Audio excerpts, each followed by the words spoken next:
show, click and go live right now. And people have been asking about my chocolate thing as well, so I'll mention that. But I think we are now live. Welcome to the show, everyone. We are here to talk about all of the crypto things. All the things will be discussed in this show, and it's going to be pretty exciting. This is the weekly crypto recap where we go over all of the latest crypto news from the week. This week has been really exciting in terms of crypto being this freedom enabling tool. So we'll talk a little bit about that. And I wanted to welcome to the show Desiree from Crypto Ramble. Welcome to the show, Desiree. Hi, Naomi and everybody else. Thanks so much for having me, and I'm excited to talk about all the things. All the things, that's right. And I have got my chocolate dispenser in the background. I got shouted at in the last live stream I did because people were like, Naomi, it's really distracting. I'm like, if chocolate was just appearing in your apartment in a bowl, wouldn't that be distracting to you too? Like, it's distracting to me. Obviously it is. So that's just a given, but I'm not taking it away because without that, I wouldn't be getting chocolate throughout my stream. So I'm sorry to all of the people who find it distracting. The chocolate dispenser is a mainstay in my show now, and that's okay. We'll just we'll get by with that. And I'm sorry you're not here in person, Desiree, because I totally share that chocolate with you. It's pretty phenomenal. So welcome to everyone in the chat. I see there are a lot of people here already. It's pretty exciting. I'll just give you an overview of the topics we're going to cover today. So we're going to be looking a lot at what happened in Hong Kong, what's been going on with the protests there. It is tangentially related to crypto, and we're going to tie it in pretty directly today because we've been hearing about people trying to bypass electronic forms of money there that are tracked by the government. For example, their octopus card that they have that really created this frictionless system in Hong Kong, but people have been not using it because they don't want their location being able to be monitored each time they swipe their card, etc. And so people have been opting for cash instead, and we've actually seen an increase in crypto usage. So we'll be talking a little bit about that and why that's important. I want to be talking a little bit about Tether, which is directly related to all of this, to do with what's going on in China and their relationship with cryptocurrency. We're going to be talking about China's new currency. It's not a cryptocurrency, but it is a digital currency. So we'll talk a little bit about that. And let me pull this up here. And we're going to be talking also about Portugal. So I don't know if you guys have been keeping up with what's going on there. And a report just came out that is all in Portuguese. So it's probably useless to you unless you speak Portuguese or have access to Google Translate. But it basically outlines Portugal as being this tax-free center for crypto, which is very interesting. We'll talk a little bit about that. We're also going to be talking about sanctions in Iran and flood relief efforts and how crypto has been an amazing tool for people being able to help people who are suffering from floods there. We'll talk a little bit about illicit activity and this report that has come out that may not be what you expect in terms of like mixing services. There's some revelations there about what mixing services are actually used for. And finally, as I have already covered all of this in a single stream, I will be recapping the judge's verdict in the Wright Kleiman case, what he has said, and basically it involves Craig handing over a bunch of crypto that we don't even know he has possession of. So I will recap all of that, but let's start at the beginning, Desiree. Let's start with Hong Kong and talk about what's been going on there. And I'm wondering if many of the viewers have been following what's been going on there. It's craziness. And people really like it. It seems like a true uprising. You have citizens there who are cutting down surveillance towers because they're sick of the smart monitoring towers that track people's identity and location, etc. You have people going more and more towards cash, which is a very interesting juxtaposition against mainland China, where it's virtually a cashless society these days. You got Alipay and WeChat really facilitating a lot of purchases there, but now you see people going back to cash because they recognize that it is superior in terms of maintaining your financial privacy. So Desiree, I'm going to hand over to you. What are your thoughts on what's going on in, I got to sneeze. No, I'm not. All right, no, I'm not. This is a live show, guys. Desiree, what are your thoughts on what is going on in Hong Kong at the moment? And then let's talk about how crypto is going over there. Right. I think it's a pretty sustained effort. Apparently, it's been 12 weeks that they've been protesting Chinese interference in Hong Kong in terms of being able to extradite people. And I was actually speaking to someone recently who lives in Hong Kong about this, and I was trying to understand why this was such a big deal. The possibility that China would be able to extradite potential people being accused of crimes to China, and apparently there is a very, very high percent rate of actually being committed. So when you go to trial, it's very likely that you're going to end up in jail. And so people are just worried that it might be used for uh, the government trying to target certain citizens. And apparently, there are department stores and also ATM operators, specifically one called Coinhair, that's been giving out water bottles. The major department stores, Price Right, they've been accepting Bitcoin and Ether and Litecoin. And then also Bitcoin Cash is super popular. So we don't really have Maximalist over in Hong Kong. Different people are accepting different coins that they would like to use. And also there has been an increase in volume on local exchanges like local Bitcoins and one called Paxful. And also for the ATM operators, they've been giving out the water bottles and umbrellas with the BTC symbol. Apparently, this is related to a protest. I don't know much about it that happened in the past where they also had umbrellas. So there's The umbrella movement. I think that was 2014 that happened. okay.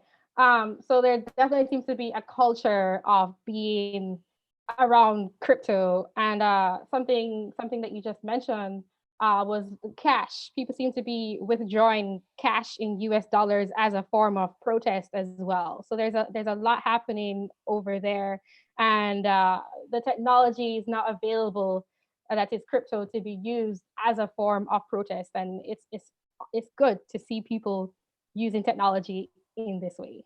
Absolutely. And I know that a lot of people talk about crypto being used in other countries. And we talk about what's going on in Venezuela, for example. And we kind of hold up crypto as being like, well, this is the ultimate tool. This is the real use case that we're going to see. We're going to see it in places like the Hong Kong protests. We're going to see it in China. We're going to see it in Venezuela. And someone mentioned in the chat, a lot of this action is overstated, where we're kind of projecting. We're like, we really want this to be a thing that's happening there. But I think what we're really dealing with is that it just takes time for people to become aware. And so that network effect grows slowly, and it's slower than we would like, but it definitely is being a huge help for people at the moment, especially as we're seeing people move over to cash, for example. They're clearly privacy conscious right now. That's the paradigm shift that needs to happen that hasn't occurred in places like, Australia or America, where everyone is just super happy to go and use their credit card for everything. Why? Because we get points when we do that, because the banks really want that data and they really want you to use their system. And so they say, listen, I'll give you triple points if you buy all of your food with this card, or you buy all of your travel with this card. And it sucks us into this thing. And so what we're seeing is in countries where it's more important for them to have privacy than to have this point system, they are opting for this more private currency, or currency that gives them more control over their finances, where there's no risk of their money being seized or frozen in an account that they can no longer access. So I think that is only going to build over time. And I think over the world, we're going to see people become more and more privacy conscious, especially like right now, there's increasing uproar in Australia because they've got this cash ban of any amount over $10,000. It has to go through a bank, basically. And so there's a petition going around. If you guys wanted to sign that, I'll add a link in the description. But, I think people are starting to wake up. Well, some people are. There hasn't been as much uproar as I would like to see. But I think people are starting to recognize that there is a clampdown going on, and that governments really do just want to monitor all your activity. And it's always under the guise of, well, we're helping you, we're protecting you. And what they're really doing is stopping you from making your own choices with your money and freezing assets. And it's not a good system that you really want to be opting into. So although I agree that a lot of what's going on in the rest of the world is overstated in terms of crypto usage, you are definitely seeing people starting to wake up. And compared to even a few years ago, it's incredible how much more awareness there is of cryptocurrencies. The fact that, as you mentioned, Desiree, people are handing out umbrellas with BTC written on it. I think all of that stuff is so important. And we may see crypto really become a stronghold in these places. But keep in mind, like, China has had a strange relationship with cryptocurrency. And it's like, oh, it's so unclear, like, where is it banned, is it not banned? Because there have been headlines before where there's like, oh, China's banned crypto, and I think technically the law is that cryptocurrency is not like crypto assets. They recognize that these are a thing and people are allowed to have them, but they're not allowed to be used as currency. So you see a lot of underground movement, you see a lot of over-the-counter trading, things like that.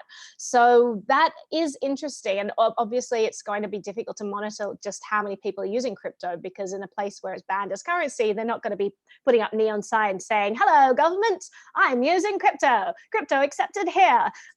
It's just not the way they're going to be running. So it is hard to see like how pervasive it is in a society. Do you have any thoughts on that? Like, do you think that it's overstated? Do you think that it's growing kind of silently? It seems that the people of Hong Kong are pretty savvy about this stuff. So I'm interested in your opinion. Well, that was something I was thinking when I was reading these articles, is that it would be useful to know, but you kind of can't, how much is actually being used, like what's being spent or what the volume is, and to sort of aggregate that data. But some of it, I think we can't see, especially when it comes to political stuff. People are keeping that information to themselves for obvious reasons. As for most of the world and whether or not crypto is really being adopted, I would say that it's a silent growth.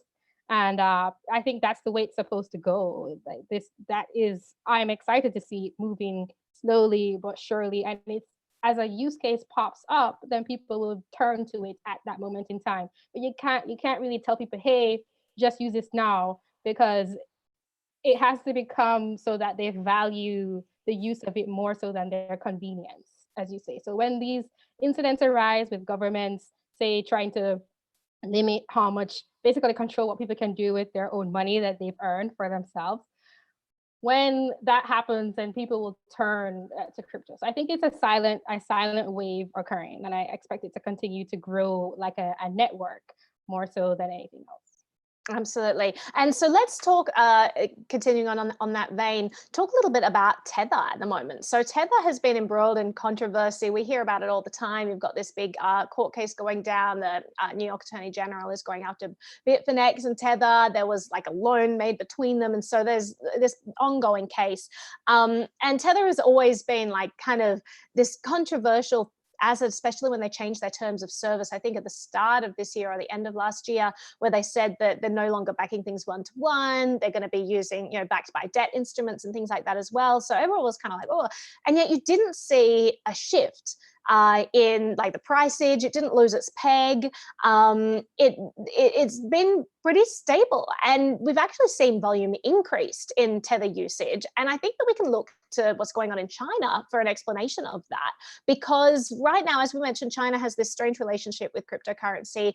Crypto usage is being forced underground for the most part, and because China has made it illegal to transfer fiat into crypto, people are looking for other alternatives. So they're actually using Tether a tremendous amount over there. And I think that it's that use case that you're seeing, like this is a real world use case where people are saying, listen, we don't want to go back into fiat because the government's monitoring that. And you're really starting to see people take action that will bypass this monitoring. So I find that really interesting. And I mean, we're just starting to see that in China at the moment. But I can imagine that as all the surveillance and everything heightens across the world, we're going to see more and more of this. Yeah, it just seems like what you're saying is true. I wouldn't have known of it except for apparently there's data from specifically Coinmetrics that's monitoring usage of USDT and saying that it might be coming from China. So I just take it as fact that this is what's going on, and that could explain the reason why people aren't seeing a reflection of the bait and switch that happened earlier in the year, as you said, with Tether. Yeah, and there's a report that came out, and it says here that Tether is reportedly used in between 40 to 80% of all transactions on the Huobi and Binance exchanges. So that's really interesting. Binance now offers loans based on USDT collateral as well. It is apparently favored amongst over-the-counter trades. And so it's really hard to get a complete picture of how much trading is going on there if a lot of the stuff is just over the counter. But even we're seeing this represented in exchange activity as well. So it's very interesting to see all of this, and just goes to show you like what people are finding the most useful. They're kind of looking to these so-called stable coins that are pegged to fiat, and wanting to, you know, there's clearly a market where people, and there's a demand for people to go between like a fiat-like currency and cryptocurrency, maybe as a way to hedge against volatility, for example. And it is just interesting to see that Tether, like, even though you've got all of these options out there for stable coin, you've got Circle, and you've got, I mean, there are lots of coins out there. Gemini has a stable coin, but people are still going to Tether for this. I think maybe it's because it's been around the longest. Maybe it is offered at the most places. I'm not sure, but it really does seem to be a mainstay at the moment.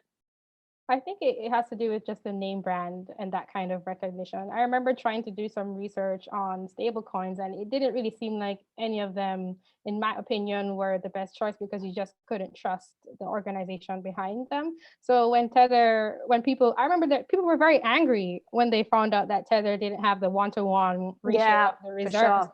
But they kept going, because I don't think you can ever really trust that a stable coin actually offers what it says.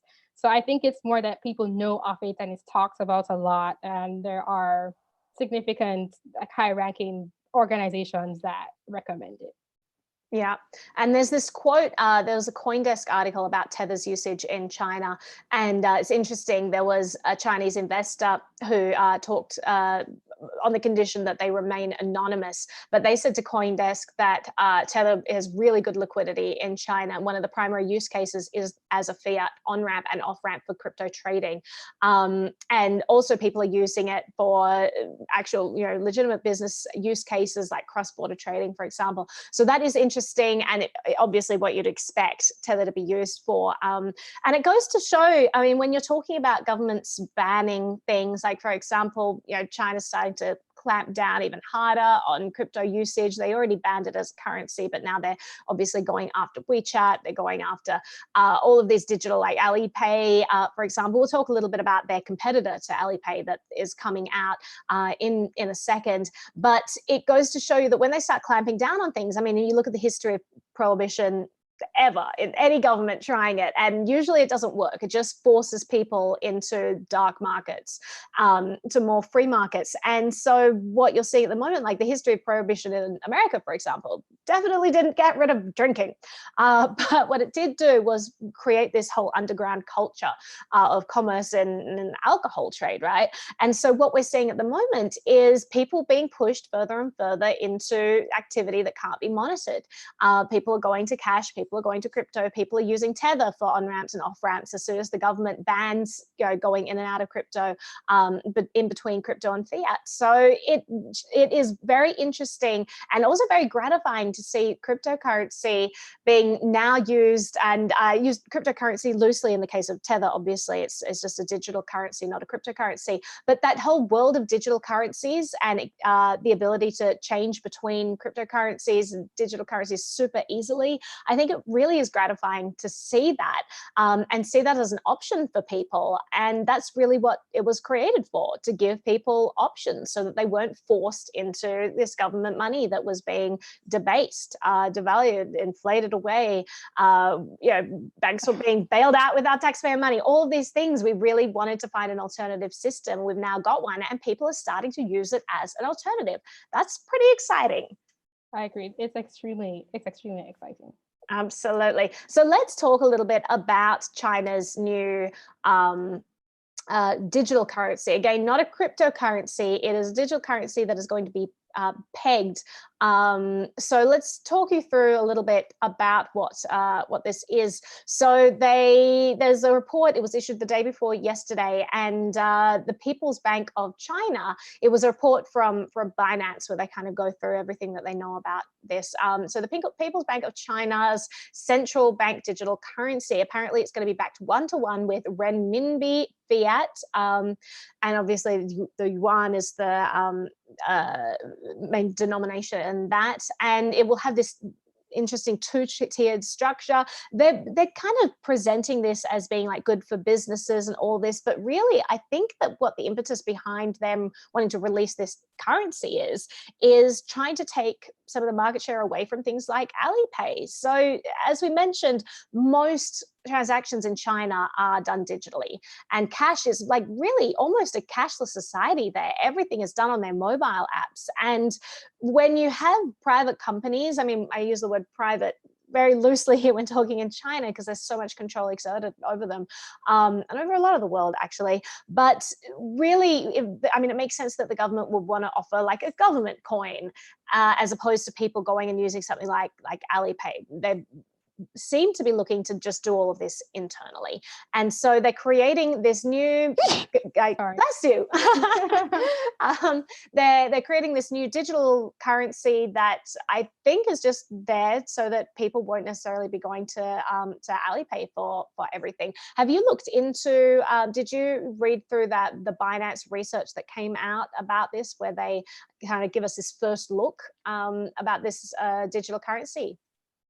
I was looking at it, but I couldn't really understand it. It seemed as if they were trying to have a currency that was strongly correlated with the national currency, but then also retail market and then the bank. So they were trying to tie in different parts of the economy together. And I didn't get much beyond that. I'm not sure why they need to do it. I guess it's what you're saying with they're trying to compete with the private mostly private apps like WeChat or Alipay. So I only understood that bit of it. And I'm looking at the article now, and it is saying that they're trying to make it very fast and they're using smart contracts, but they're just trying to work with the different parts of the economy to replace the current currency that they use, and also make sure that it's digital. Yeah, and it's not even clear whether or not they're going to be using blockchain tech in this. It doesn't really seem to be fleshed out at this stage. And a lot of people are speculating that they're just trying to roll something out really fast because they want to get something out before Libra comes out. And as I've said before in the show, I doubt that Libra is going to be launched at all. Yeah. I don't see the US government giving them permission. And that's what happens when you have a centralized project like this, like Libra. You need permission in order for it to operate. Otherwise, they can throw the CEO in jail. They can unplug the servers. They can do all kinds of things. So I just don't see them getting those permissions. But at the same time, I do see that this new digital currency in China may be a reaction against Libra as well. Them just wanting to get something that is pervasive, like on the market as soon as possible. So we have to see what happens there. But again, like if it's not even clear how it works, like whether blockchain is going to be used, I mean, I think that it's obvious that China likes to exert a lot of control. They have crazy social credit systems and all kinds of things there, these smart towers monitoring people, etc. And so it makes sense that they would want to kind of centralize all payments to make it easier to monitor and track, etc. So it makes sense also that they would want to take the options away from private competitors and get everyone into like the same digital currency usage there. And it's also interesting because everyone's saying like, oh, it's definitely going to be backed one-to-one with the I can never pronounce that. It's renminbi. So even then, I mean, can we really trust that it's going to be backed one-to-one? Anyway, that's just, I think that it's definitely not, but that is what they're saying at the moment, that it is definitely, I mean, when it comes to renminbi, like if it's a government issue coin anyway, they could always just like print more renminbi if they printed more of this digital currency. So it's like not an issue because it's not backed by anything. It's not sound money at all. It's just government fiat. So it is interesting. We'll have to see what happens there. Do you have any like final thoughts on this currency, or like what direction this leads us in terms of like global economy as a whole? Well, I think in somewhere like China, this currency will work out just because, as you say, the government already has so much controls and can pull the strings behind the scene. But I think in countries where people are given more options, like in America, as with Libra, it might work a bit for the convenience. But I do think that those currencies will have less of a chance of going anywhere. And something else I wanted to mention while you were talking about this new currency that China China's government is trying to come out with, is they mention that they want to have manageable anonymity. And I always get really freaked out whenever people try to have like some layered system where the government somehow gets access, but still somehow put the word anonymous in there when it's obviously not. So they're trying to make it so that the people, like the businesses and organizations who people use the money with, will have access to certain data, but they won't know who the data is from. So that's what they're saying, but I don't trust that at all coming from China. So I thought that was quite interesting that they even put that in there. Yeah, for sure. You've got all these officials talking about Libra. You've got these people like, I mean, it's just interesting to see the relationship between China, their digital currency, them fighting against things like Alipay and WeChat, and potentially against things like Libra. So I think that I just want to mention, like, kind of go over one more time the Libra connection here, because in the past like month, I believe, you had two large, like, high up government officials in China talking directly about Libra. So you've got one person who said that, you know, China will soon be issuing its own central bank digital currency. You got the second speech given by Sun Tianqi, that's probably pronounced incorrectly, I'm sorry, who is the chief accountant of China's State Administration of Foreign Exchange. And they said that Facebook's Libra could have a major impact on China's foreign exchange management and cross-border capital flows, as well as affecting the RMB's internationalization. And that's a really important point, because one thing that came up in the hearings that I think David Marcus, when he was giving his testimony and answering questions from the politicians, he kind of glossed over it. It was interesting to watch that wordplay, because he's talking about, oh, this will be completely KYC, it'll be trackable, you know, la la la, and then he's talking about, oh, well, it'll also give access to the unbankable, because, you know, it frees up people from all these restrictions, give them access to the global economy, etc. You had this one politician who kind of pushed back and said, wait a second, the main inhibitor to people getting access to the global financial system is that they need to be KYC'd in order to enter it. They need to basically have a government issued ID in order to get a bank account, for example. And a lot of people across the world don't have access to that. So how does something that is going to be KYC'd, and you're going to have to provide forms of identification, how is that going to be helpful for these people? And it's really the clarification that David Marcus didn't make during the Libra hearings, the fact that there's a big difference between Libra, this network, and their wallet that they're creating, Calibra, where it's going to be trackable. And every time David Marcus mentioned, oh, KYC, manageable, trackable, government ID, it's always in reference to this on-ramp, off-ramp, this Calibra wallet. And he's saying, like, that is going to be regulatable, I guess. And the Libra system, as China has rightly seen, it would be fairly permissionless. Now, obviously, it's quite a centralized system, as in the design at the moment, where you've got these 100 people in this consortium who basically validate the network. So obviously, it's not that hard for the government to put pressure on 100 different organizations or people in order to censor transactions, monitor transactions, etc. But at the same time, it is a lot harder to do that than to simply target one company like Calibra and say you must use KYC. So China here is recognizing that the Libra network would be this quasi-open network that people could enter into without providing any form of KYC. If I were to, let's say, give someone cash and then they give me, you know, one Libra token or whatever it's going to be called, that's not traceable. If I've masked my IP address, if I've gone to extensive measures to protect my identity, there's no reason that Libra would ever be linked to my personal identity. And I think that that's what China recognized, is that this would be a more free system than the current system of bank accounts, where obviously you need to provide government IDs, et cetera, to use your money and to send wire transfers, et cetera. And so in this, going back to what Mr. Sun Tianqi said, said that, this would significantly impact China's foreign exchange management, cross-border capital flows, because that money could be moving in and out without them realizing. And China has strict rules on how much money can be moved across borders. They're really careful with that.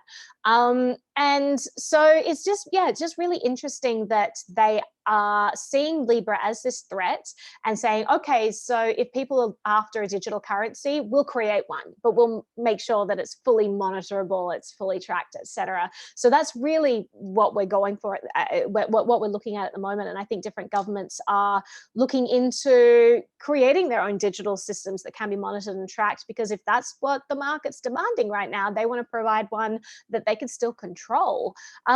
I mean, what are your thoughts on this? Like, Desiree, do you see the world like potentially coming up with two robust economies that are working in tangent with each other? Do you see like this dark market evolving where people want to get out of this monitored system, or do you see like that's still remaining largely small in most commerce happening in the monitored markets? First of all, that was a great analysis you gave just now. I was quite impressed. Thank you very much. If anyone wants to send any chocolate, you're more than welcome. I have a crypto dispenser. Sorry, Desiree, continue. But to answer your question, I see a two-tier thing where there are two different, I guess, populations who are using cryptocurrencies and blockchain technology in tandem, as you said. I think it's going to be the sort of proportion that it's in right now, where there are people who care more about government control over their assets or potential threats in the future, because a lot of the thinking is, it's not going to happen to me. I don't do anything wrong. Like, why would I need to fear the government, etc. So I think there's going to be a smaller proportion of users and people who will keep the dream alive of the crypto being totally decentralized and out of the hands of the state. And then there are going to be people who mostly just care about convenience and just doing whatever seems simpler or what's mandated also, and not trying to work around that. That's what I see happening. Yeah, no, I think that it's going to be interesting to watch this economy evolve. People are really only just starting to talk about financial privacy and the need for it. And that really only started when Facebook came around along with their Libra. No one trusts Facebook. So suddenly everyone's talking about, oh, financial privacy. Oh, this is important. We don't want Facebook taking our financial data. And I'm glad that they're finally getting it, but this has been going on for a long time. Companies have been taking our financial data for a long time, and no one thinks twice when they use their Visa card about what kind of financial data they're giving people. So I like that the conversation is now getting started about this. I hope that it continues, and I hope that people start to push back. Lucia just sent me through a super chat and said, go buy yourself some chocolate. All right, that's a different way of doing it. It's not quite the machine there. I've made a rule. I can't open the top of it and take it out. It's just a rule I have for myself, not going to break it. But maybe I'll go buy myself another chocolate. So thank you, Lucia, for enabling my terrible addictions. I encourage everyone to do the same. So let's move on then from China. I want to move to Portugal. Now, something that's caught your eye recently, Desiree, is that the tax authority there is saying that crypto trading and payments are tax-free. So talk to me a little bit about that. It's not just crypto trading and payments. This was all the way at the end of the article that I shared with you, because apparently it's already existed, but there's also no income tax on crypto earnings as well. So it seems to be totally like a crypto, I guess, crypto anarchist kind of person's dream. And I think that it's probably a strategy that the country is taking to try and bring a certain kind of individual closer to their country, whether that's in doing business or potentially to move. I think that that's what the reasoning is behind it. I don't see a lot of other countries adopting this strategy, but it's nice to see. And maybe some other ones will be inspired by what Portugal is doing. I mean, it's incredible. It makes me really excited. Maybe Puerto Rico and Gibraltar and Malta are not the way to go, because Portugal seems to have this giant safe harbor for crypto users right now. I'm wondering, does this apply? If it's not taxed as income, is there capital gains? Do you know if there's still I personally don't know. I just saw it specifically said there's no income tax on crypto earnings. So I'm not sure if that means, say, if you get some crypto and then it appreciates and then you withdraw it later, or if that means if you're literally being paid in your salary. But when I think of income tax, I'm thinking the salary version, just because that's how the US defines the like income as salary versus the capital gains. So I'm not quite sure. It could be either or both. Yeah, so we'll look into that a bit further. But I mean, I don't actually know of any other place where there is no income tax on crypto earnings, because that seems like a giant loophole. You would just earn all your money in crypto. I'm wondering whether they're really trying to encourage people to move there and bring crypto businesses there, or whether they're just oblivious to how much crypto usage there is and how much demand there is, like people just earning their income in crypto. Do you have thoughts on that? I haven't actually heard their officials speak about this. I'm going to look into it and maybe I'll do a report about what they've said there, because it's super interesting. Yeah, when I saw it too, I was like, wow, I use that crypto news app and I saw that headline and I was like, wow, that's quite interesting. I'm going to assume that there are very smart individuals advising the people making this decision, and that they do know what they're getting themselves into, and that it's more of a strategy to bring those kinds of people, because they will affect the economy. Maybe they'll start creating crypto businesses where people actually get paid in crypto because their industry that they're in is crypto, and not just they just decide to pay their workers in crypto. Maybe it's a sort of innovative strategy for the country in the long term, where they want people to focus more in the direction of blockchain technology and crypto. And I just wanted to clarify for the no tax on crypto earnings or payments, that includes just regular consumption tax. So it's basically everything you're doing with yourself, like selling your labor and getting paid, or you're buying goods, you won't get taxed. Yeah, it's super interesting. I mean, maybe let's all just move to Portugal, guys. Let's just go there. It's really nice there. Anyone been to Portugal? I went to Lisbon a couple of years ago now for the Steam Fest. I met some awesome people in the crypto community. It was really fun, beautiful place. So I would not mind moving there at all. Let's keep an eye on that, because I'm always looking for places around the world that have very free policies regarding cryptocurrency. I think it's really important to look for those, because really that's going to be the future, and you want to go and support the places that are supporting this new tech. So I'll definitely keep up with this and keep reporting on this. But let's move on for now. I want to mention what's going on in Iran. So I know that there's been a lot of talks about, crypto is this terrible tool because it allows people to bypass sanctions. And of course, the US doesn't want anyone bypassing their sanctions. If they decide that people can't do commerce with an entire nation, then all the people in that nation, then the US government generally gets its way. But what we're seeing is that crypto has been cited as this terrible tool because it's allowing people to bypass these sanctions. And for the most part, people immediately think of, oh, well, that's bad because we're stopping terrorists, we're stopping the funding of bad people. But along with all of that, you also get good people being hurt by these sanctions. And right now, you have blood donations not being able to get through to the country. So people are hurting terribly there, and help just isn't getting through because of sanctions. But you're actually seeing crypto playing a large role in this. So Desiree, you want to take over and give us a rundown of what's going on in Iran regarding these flood relief efforts? Yeah, I first heard of this story through Zcoin, because their COO, Ruben, did an interview recently where he was talking about, and also talking about the perception that people have with crypto being used for illicit activity. And apparently these floods happened in April, so it's been some time, but people are still recovering from this. There were several flash floods. Some stats say that it was 28 out of, I think, 31 or 32 provinces in Iran that were affected, so it's most of the country. It's 5,148 villages. I don't know the size of those villages, but it's a lot of people, and they're trying to organize outside help because the country needed to tap into foreign funds.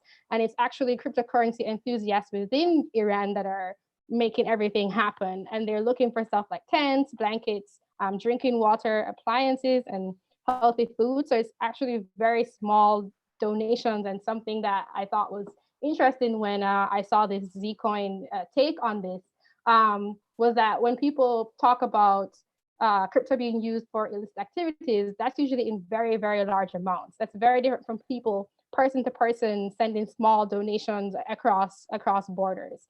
That's not actually what governments should be worried about. And it's not just Zcoin that's being used, it's also BTC, Bitcoin Cash, Ether, the Verge, and Litecoin, and Tron. Those are all the ones listed on there.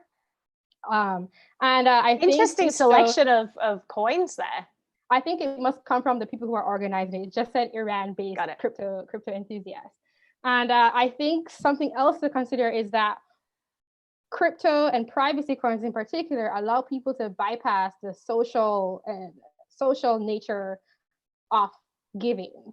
So when something bad is happening in a country, say like the culture is turning against a certain group of people, this happens in many different cultures across the world. We tend to think of very specific countries, but it can happen anywhere. You are able to donate to people without worrying about the impact it will have on your job and whatever revolution might be occurring in your country at a particular time. Yes, so that's about my rundown on what's happening. I think that it allows people to separate governments from the people within them because they are different, and allow people to connect with other people more peer-to-peer. Absolutely. And peer-to-peer really is the operative phrase here, because it bothers me so much to see how much hurt goes on in the world because people with egos who are running countries just start going at each other, and it's the people in the country that suffer. And it's devastating to see that. And I love that now we have tools that just now allow people to interact with people. They don't have to worry about what their higher ups are doing and what kind of battles they're getting into, and sending their people off to fight on their behalf. And so I love that now we have these tools that bring that power back to the level of the people. And cryptocurrency also is, in particular, is just incredibly valuable there. So yeah, we'll have to see what happens there. I'm glad that there are efforts to help people over there. I appreciate that.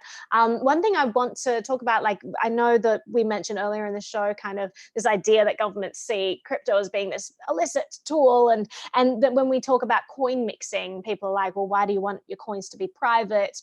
You know, what are you trying to hide? That sort of thing. And people just assume that people who use mixers are the drug dealers and the people, you know, embroiled in this nefarious activity, etc. So you actually found this interesting report, Desiree, talking about crypto coins that were used in mixing services and whether or not they're actually representative of majority of illicit activity or not. So give me a rundown of what the report said.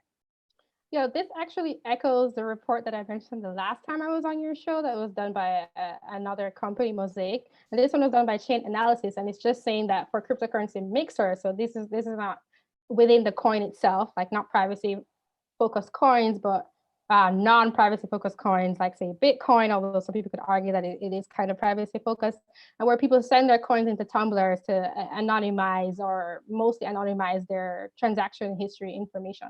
And only 8.1% of funds sent to cryptocurrency mixers were stolen funds. So it's just very positive news. I didn't get time to fully look into the details of it, but it just echoes what I've seen before when it comes to people wanting privacy. It's not just for doing bad things, it's because people want their privacy.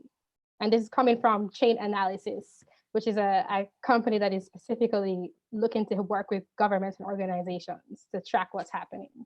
Yeah, so I have we're running out of time here, and I had a super chat from Uvers who said, we need a Craig Wright update. So that is the final topic we're talking about today. So this week we had the judge who was presiding over the Kleiman versus Craig Wright lawsuit. If anyone hasn't been keeping up with that, I always like to give you a brief overview of that. So the idea is that if Dave and Craig were partners and they were Satoshi Nakamoto, that would mean that Dave Kleiman should have all this money. Dave Kleiman obviously has passed away, so his estate, presuming that, oh, well, if Dave Kleiman was involved, he should have all this money. They're suing Craig Wright and saying that he defrauded them of a whole bunch of money. So there's been this ongoing lawsuit about that. And what it got down to is the judge saying, listen, you have to provide a list of your public keys, is what he asked for.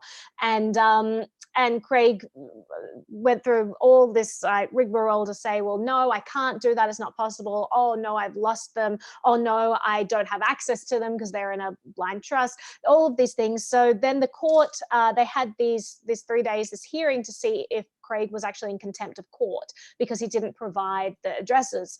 And the goodness me, anyone covering the hearing, I did one live stream where I talked about this one particular day.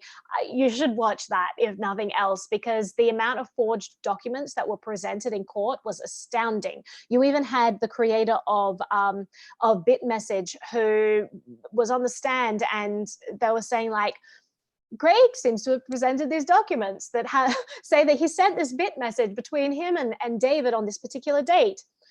Do you think this is real? And the creator of BitMessage was like, no, this is clearly a forgery. BitMessage didn't exist then. How could he have sent anything using this service that wasn't invented yet, wasn't coded up? So this is ongoing. And basically now the judge has said that due to, he said that Craig has perjured himself in court, saying that he gave a bunch of testimony that was contradictory against each other.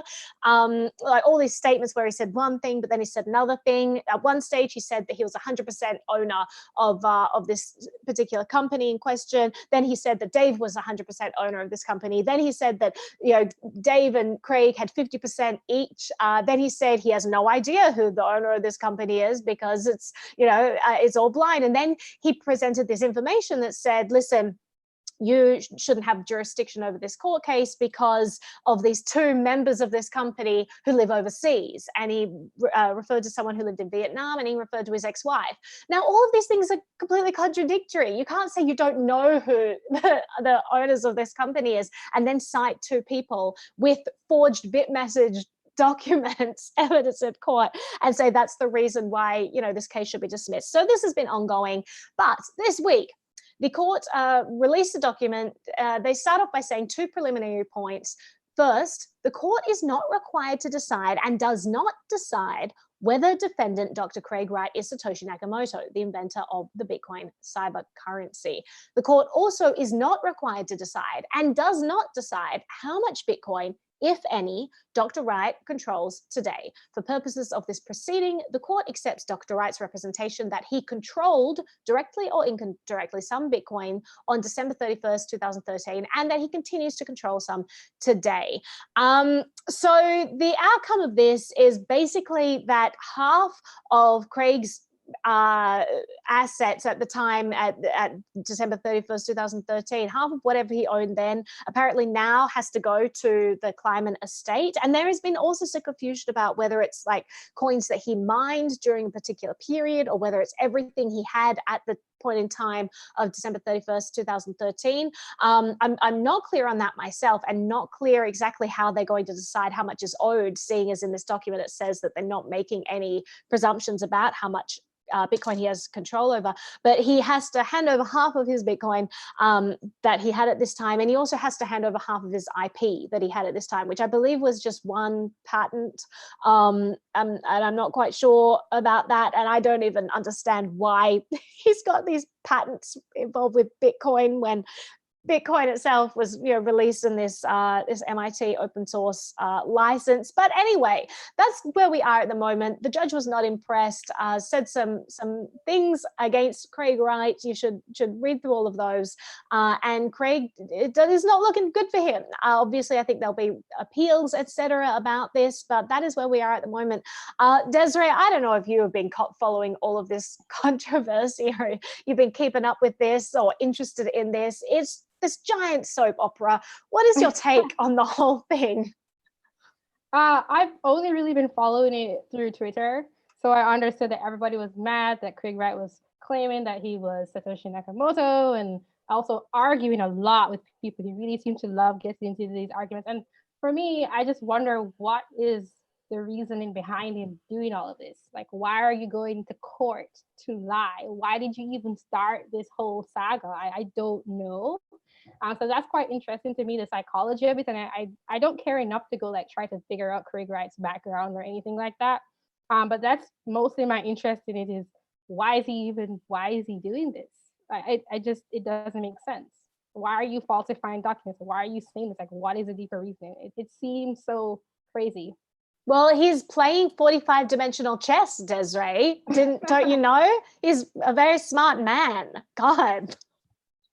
Yeah, no, it's confusing. It is, and that's what a lot of people have been, giving me hate on my videos. It's so unusual, people to be giving me hate on my videos. Apparently, I touch on some controversial topics, and people are very tribal in this industry. So, a lot of the pushback I've gotten against my Craig Wright coverage is that, exactly your point. Well, obviously he's Craig Wright. Why would he lie and get taken to court? That's a dumb thing to lie about. It's like, yeah, it's also a dumb thing to backdate messages on BitMessage that didn't exist at this time. Like, it seems he's doing a lot of dumb things. There seems to be a pattern here.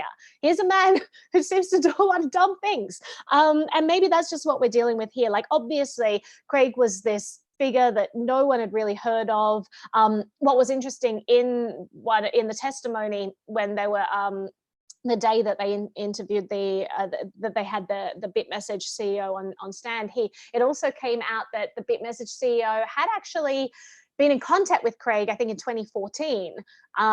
There was something to do with like an audit of BitMessage, a security audit. So that was interesting that Craig was kind of on the scene there. And that's the first time I've ever really heard of that, because he really didn't come to prominence. I think it was until 2015 when he was on that infamous panel where he outed himself as as Satoshi for basically. And so him claiming to be Satoshi just skyrocketed him into prominence. He got bankrolled by this billionaire. He got a huge amount of support. He became kind of this cult figure. You have people referring to him as the second coming. I'm not even joking. You should go and watch that Ryan X Charles video if you have not, because it was enjoyable, to say the least. But I mean, it really catapulted him. So anyone who is just after that sort of attention, it makes sense why you would come up with all of this and why you would perjure yourself over and over in court. So craziness, what's going on with this case. And I don't think we've heard the last of it. It's going to keep going. I'll keep following it. I'll keep letting you guys know what's going on so you don't have to follow it too closely yourself. I'll spare you some of the facepalm moments that I get reading through all this testimony, etc. I mean, I don't know if you're like, what was your overall take, Desiree? Like, what's one takeaway we could get from this whole case, if anything, apart from enjoyment? I would say that I have really hoped that the real Satoshi Nakamoto is never discovered, because I think he obviously remained anonymous for a reason. I even saw a theory, it might have been on Reddit or somewhere, about maybe Craig Wright is doing this as some sort of red herring in order to distract people away from possibly finding the real Satoshi Nakamoto. I don't believe that. I just saw that. And I really hope that this guy is never found, because I think it would just bring too much trouble into his life.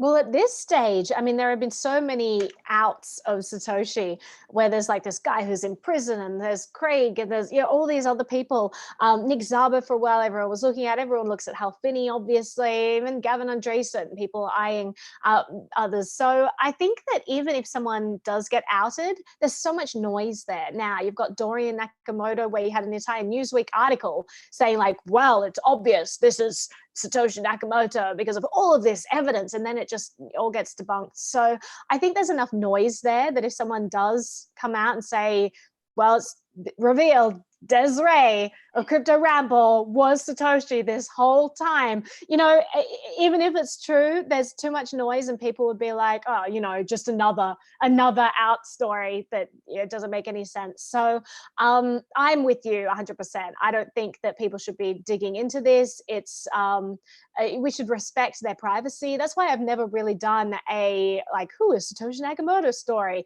I mean, the stories you could tell about all of the whispers you hear about the theories, but I just think if this person presented this paper under a pseudonym, they clearly appreciate privacy. This is something they hold up as this very important thing they want in their lives.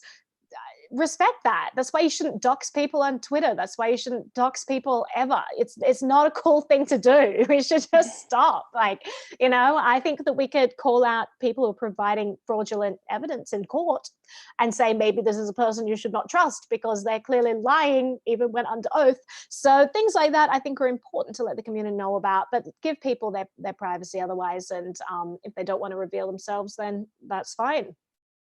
I completely agree. Absolutely. Well, that is everything that I wanted to cover on the show today.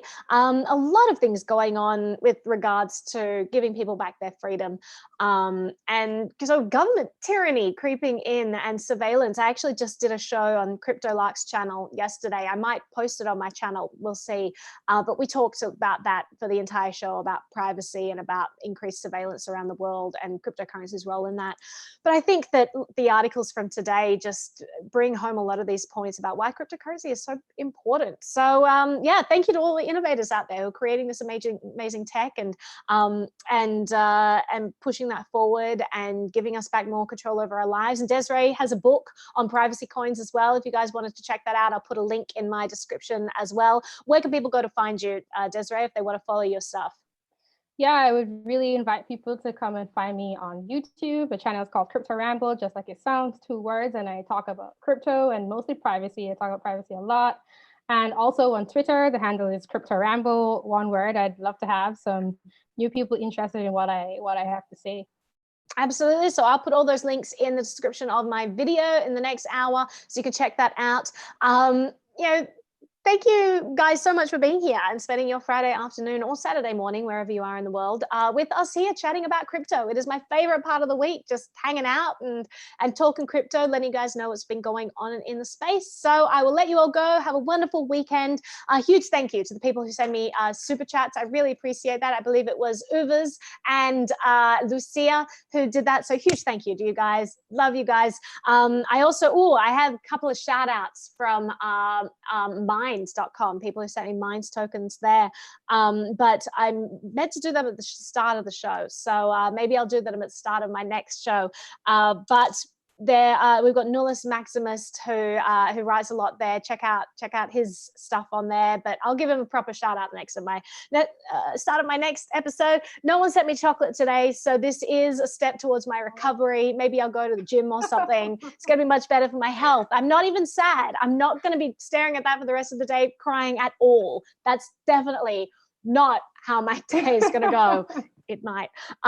So guys, go have a wonderful weekend. Chat to you later. Desiree, thank you so much for being here. I'll chat to you soon. Bye. Thank you everyone in the chat. I love you all. Ending stream now.